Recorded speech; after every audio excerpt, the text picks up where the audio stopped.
welcome to another episode of Analytical Perspective. I am Farrah Moses, and this episode is about Johnson. Yes, the new show on Bounce about four black men who navigate love, friendship, heartbreak, and personal growth together. Now, I'm not going to give the usual kind of review and go over scene by scene and analyze because three episodes have already aired. I just want to give you my first impression of each episode. So, let me give you a little bit backstory. Okay, you have Deji LeRae and Thomas Q. Jones, Derex Brady, and Philip Smithhay, all playing men who have the last name Johnson. Okay, we have Omar, a Jarvis, a Keith, and a Greg. And they're all going through their personal struggles. So the first episode I watched was the number one episode of Brotherly Love. And in that episode, I learned that Omar is in the midst of a divorce, and his friends want to take him out because they know that the divorce is really straining. We don't learn what Omar really does for a living, but apparently he must be quite wealthy because he's able to live in a hotel, and he's able to attract a woman that Keith seems to be admiring. We learn that Greg is in the middle of having his apartment be a B&B, and he is slowly moving in with his woman, but she doesn't feel the same. She feels like he has one foot in and one foot out, and she just wants him to make a commitment. If you're going to move in with me, this is us. You're not just going to go back to your apartment. We learned that Keith is in the middle of photography. That's what he pretty much does for a living. And he is taking photos of this girl named Bianca, a Dominican chick who A, hasn't paid him, and B, fails to tag him so he can get credit for his work. So he ends up taking Bianca on a date. And through it all, she still proves to be the same woman that he thought she was, that he totally ignored. So, we also meet in episode 1 Eugene, who is Omar's uncle. He is a radio host and quite successful. He's quite well known in the Atlanta area. So, we also learned that Jarvis is married to a white woman. So in this first episode, there was a lot to unpack. I thoroughly enjoyed it because it's realistic. And for me, I get what the consciousness of what they're trying to get to, because Deji LeRae is also the creator. And along with Thomas Q. Jones, if you don't know who he is an ex-football player who has played for many teams. If you don't know him, you might know his brother, Julius Jones, who also played football. And to have Deji playing this character and being the creator is wonderful. And it's wonderful because with him being a lead character along with the other guys, you know that he's taking this role serious. He's going to keep these characters honest. And honestly, when I first seen this first episode, it made me think of Run the World. Even though the creator is not technically in the show, she keeps that sisterhood honest. And we haven't really seen a brotherhood this honest. I know there have been people who have compared it to Sisters, I don't know why, or Bruh, I don't know why, because both of those shows are terrible, okay? Even though to a certain degree, I kind of like Sisters to a certain degree, but Bruh is really bad. And the first time I couldn't even get past the first episode. So with that all said, I'm going to watch the second episode. So I can give you my reflections on that episode. But so far, this first episode has been very meaningful, and to know like that these men are surrounding Omar because they know that he's going through something, and while still having their own struggles, it's kind of what the brotherhood is like. Like, when one of us fall, we got to pick up that one who's fallen. And we might be going through our own things, but we throw that aside because we know that this guy needs us. And I think it's really honest that to have four guys, not really fond of all of them having a last name Johnson, but I do like the depiction of them being friends since grade school and have carried on that friendship, kept in touch, because that doesn't happen a lot.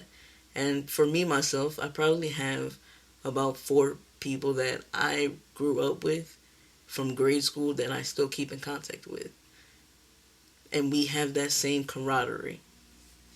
So I'm coming out of the second episode, just got done watching it, and I'm going to tell you something. I love the fact of this show having amazing lighting, some good music, and great dialogue. I love that part. Now, this episode 2, it goes into basically the dynamics between Jarvis and Lisa, Omar and Naomi, and Serena and Greg, and a little bit more into Keith and Bianca. I'm gonna keep it honest. I don't really care for Keith, and it might be because I once upon a time had a friend or associate like Keith who was just naive like Keith. And he seems to just be spinning his wheels, and everyone around him is basically telling him that this woman is no good, and there are other women out there who would be better suited for you. And Keith is just like not listening. I don't get it, what this hold that Bianca has on him, but it's pretty strong.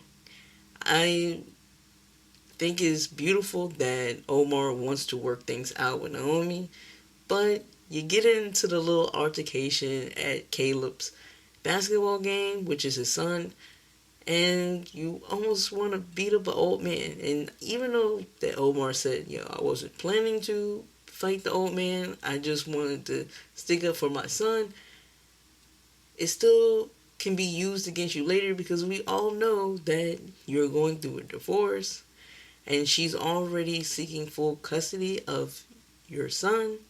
So it's a toss-up. Now, Greg and Serena, I kind of like it because first episode, he made her that breakfast, and I'm just looking at those pancakes. I'm like, those are hard. Like, they're Cajun style. Those pancakes were not brown. They were on the cusp of being all black.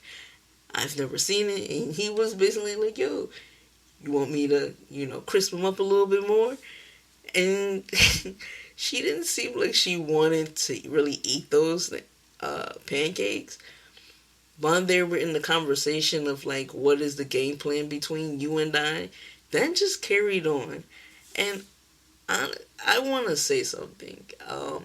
When it comes to these dynamics of like Greg and Serena, I never understand them because a man can't read your mind. So you want him to move in and have a stable relationship, like maybe get on the cusp of marriage, or just live with the commitment to each other together so you can get to the point of marriage in a family.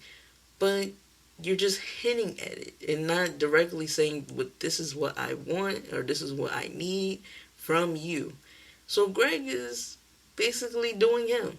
But at the same time, you let your friends discuss with you that Greg is basically doing whatever because you let him get away with it. So I thought it was pretty cold for Serena to take the key and then know that later she was going to have to break down and let him in because he bought her breakfast.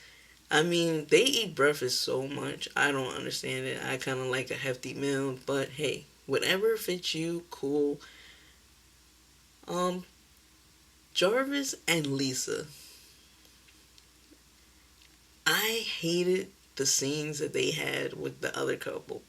I felt like Lisa was very she crossed the bounds. Like she was definitely out of bounds with putting Jarvis's business out there. Like a couple, you don't want your finances out there. But I do understand that dynamic because I've been in interracial romances before, and it is like that. You do get your significant other wants to hang out with her friends and really not with your friends. It becomes couple things. And for me, I couldn't hack it. I just was like, honestly, her friends were boring.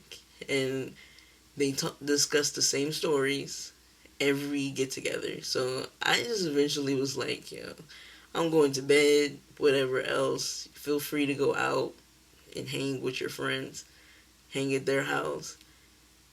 But my ex would never, when we were together, would never put my finances out there or say like I couldn't make a sale or say like I got kicked off a campaign or whatever else. She would never put that out there. So I don't understand what made Lisa really put that out there. And then the other couple, the husband of the other couple, basically was like, yo, yeah, I got a job for you. We need real estate. And, but you got to meet my father. So it kind of came off like she was begging them to give Jarvis a job. And it's kind of like, yo, let him be his own man. That was so disrespectful in so many ways, but Jarvis handled it like a champ. I just wish that he would have been a little bit more stern because I don't think that she fully got the point. But like I said, this was a great episode. Uh, I think this episode 2 was actually better than episode 1 because we actually get to see more of the dynamics that go on between the couples and everything like that. I do like the fact that there is a conundrum of whether Omar should tell Keith. My opinion is this: he should tell him. Because the worst thing to happen is you don't want your boy to be out looking dumb because you didn't tell him something. For all you know, just because she talked to you, who else is she talking to? And I know, like, for me with Keith, him not liking her house or her apartment, if that was such a turnoff, then why are you still pursuing her? And I feel like because I know someone like him who was also named Keith, a lot of that is just playing everything up. He likes the fact that he's with uh, a social media celebrity. He likes the fact that she's giving him attention and, you know, basically exaggerating how everything really is. Because I think really deep down that she probably just considers him a good friend or just someone that has really been doing her favors. So she's trying to like ease out of really paying him by just hanging out with him, giving him time. Because later on she could just be like, hey, I gave you time. Wasn't my time worth something? So I feel like either Greg or Omar should tell Keith. But I'm about to roll into the third episode. I'm going to watch it real quick and I'll be right back with you. So that definitely was interesting. I went from opposite attract on episode 2 to poker face, which basically just explains probably about maybe the last 5 to 10 minutes of the episode. But I need to make a quick statement. This thing that Keith and Bianca have going on is very detrimental to Keith because I feel like she's just a woman that gave him attention, that is beautiful, that he probably never thought he would have the chance for or a chance to be with. And but deep down, he's just not really into her. He just falls for whoever who gives him the attention. If you meet a woman like that, that doesn't kind of respect your wishes, I mean, the many times that Bianca could have tagged him so he could have got credit for her photos, the way that she's not paying him for the photos, the way she invites him out to do things, but they're not really doing them together. She's off with whoever. I mean, the little tidbits of, oh, we're on a date. Not, yeah, we're on a date, but we're on a group date. If you meet a woman like that, to all the men, and if you're like Keith, don't be with that woman. Don't waste your time. Because you'll end up in more pain than happiness. And it's really not worth it. And this is the reason why when I said earlier for episode 2, opposite attract, that they should just tell him. Because you just don't want your homeboy out there looking stupid, looking dumb, thinking that it was more to the story than she's just running game on you. She'll pretty much give her attention to anyone to get what she wants accomplished. And you just happen to be the guy who takes wonderful photographs, and she's taking advantage of that. And you kind of wish deep down that Keith had a backbone. So I'm going to let you know that if you are a guy and you meet a woman like that, no reason to waste 1 date, 2 dates, 3 dates, any of those things. Just turn around and walk away from her. I know that's easier said than done, but there's so many great women out there for you to be wasting your time with someone who doesn't value your full worth. And I would say the same thing to a female, that if you meet a man like that who is just taking advantage of you, is self-absorbed to the point where everything is about them and little attention is given to you, walk away. You deserve so much more. And it's killing me, like, all the effort that Keith is getting. And I know this is a TV show, but it's kind of like there are men out there who give their all to women, who end up becoming empty inside.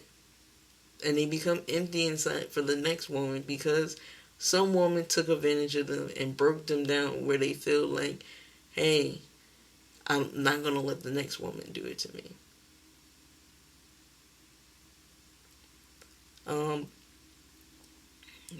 We see Omar going to his attorney, and she's telling him that he needs to take anger management. Apparently, him and this attorney, they went to college together. He needs to take anger management because that video has over 20,000 likes and views and stuff. So he's going to have no choice. Because as he said when at the poker game at Eugene's house, that he doesn't have visitation that isn't unsupervised with his son Caleb. I do want to give props to D.L. Hughley because I like listening to the Hughley show, and the fact that I get the wisdom without having to listen to his radio show, I like that. I like that who he's playing. Everyone is on the ups and ups. Other than that, it was basically the poker game. And a great discussion between Serena and Greg about what women want and what men want.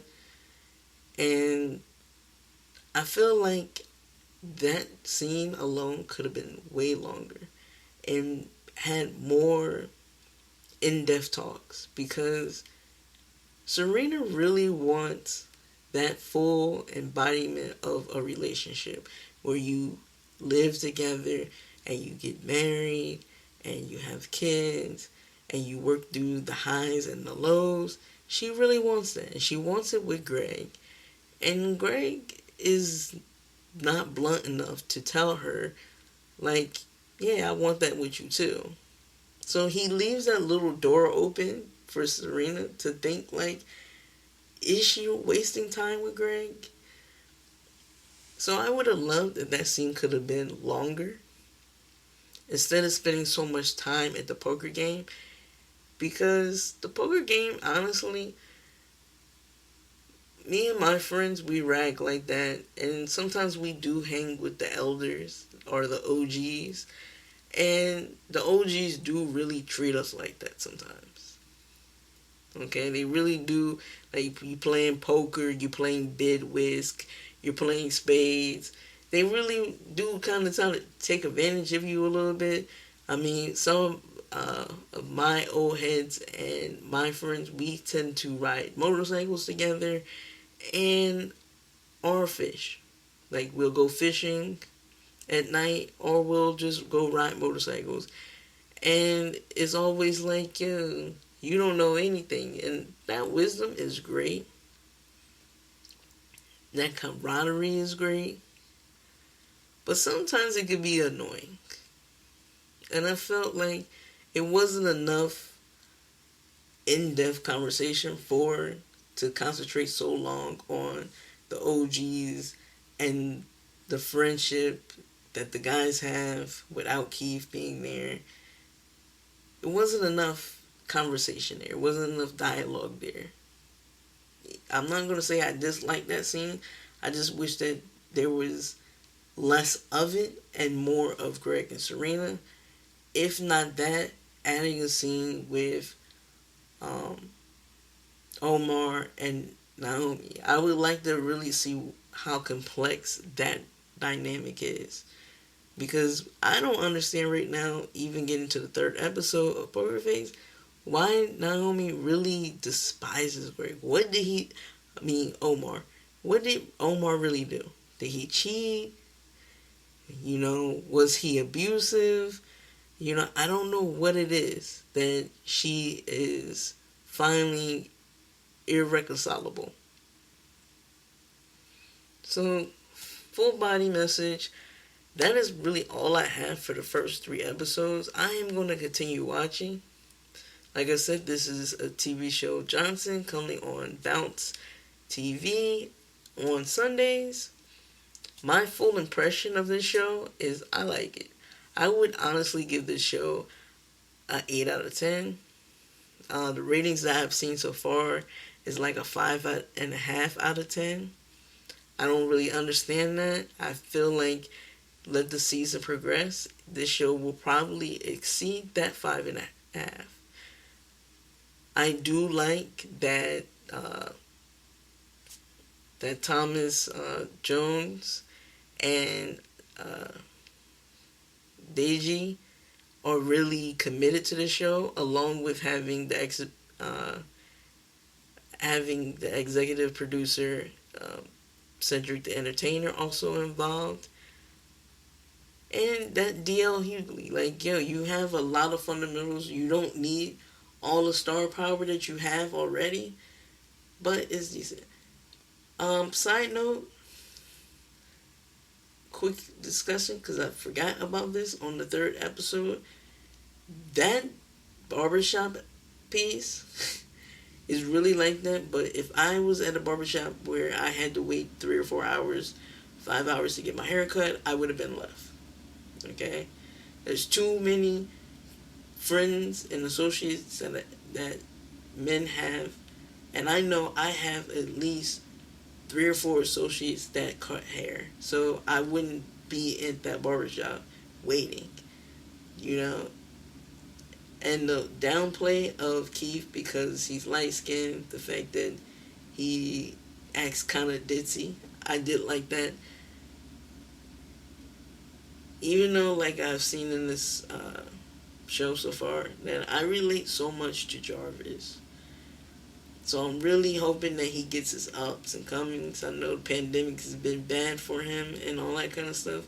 But other than that, like I said, I feel like this is a good show.